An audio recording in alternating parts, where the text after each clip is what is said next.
নমস্কার বন্ধুরা, আবার একটি ছোট্ট রান্নার ভিডিও নিয়ে আপনাদের সামনে আমি হাজির হয়ে গেলাম। তো এখানে কিন্তু আমি ছোট ছোট করে পেঁপে আগে থেকে কুটে নিয়েছি। আর পাশে যেটা পাতাটা দেখতে পাচ্ছেন, অনেকে এটা গাঁদাল পাতা বা গন্ধ পাতা নামেও চেনে। তো এটার অনেক উপকারিতা আর কি আছে। এটা আমার হাজব্যান্ড খুব পছন্দ করে, যার কারণে এই রান্নাটা আমাকে করতে হয়।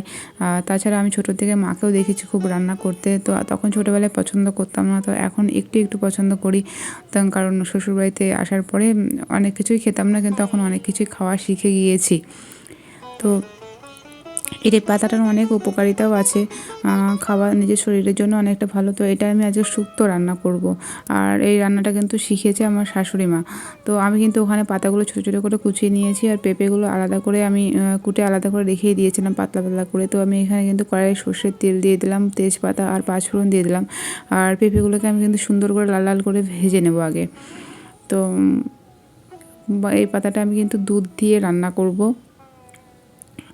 আর এর এক এক জায়গায় এক এক রকমভাবে এই পাতাটা রান্না করে খায়। আমার মাকে দেখেছি যে কাঁচকলা দিয়ে পাতলা ঝোল করতে, বা এই পাতা বাটা করে, মুসুরির ডাল দিয়ে বা ছোলার ডাল দিয়ে দেখি বড়া করে।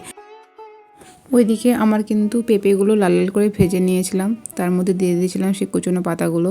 তো ওইগুলো হালকা ভেজে নিয়ে তার মধ্যে সামান্য পরিমাণে দুধ দিয়ে আর ভাজা মশলা দিয়ে কিন্তু আমি তরকারিটা নামিয়ে নেব। কেন জানি না, অন্যদিন তরকারির কালারটা বেশ সুন্দর হয়। তো আজকে একটু কালচে ভাব এসছে, কারণ পাতাগুলো ঠান্ডা পড়ে গেছে, অনেকটা একটু কালো মতো হয়ে গেছে, যার কারণে হয়তো এমন হলো কালারটা। তো ভিডিওটি এখানে শেষ করলাম। তো ভালো লাগলে অবশ্যই একটি লাইক, কমেন্ট ও শেয়ার করবেন, আর সাবস্ক্রাইব তো অবশ্যই করবেন। ধন্যবাদ।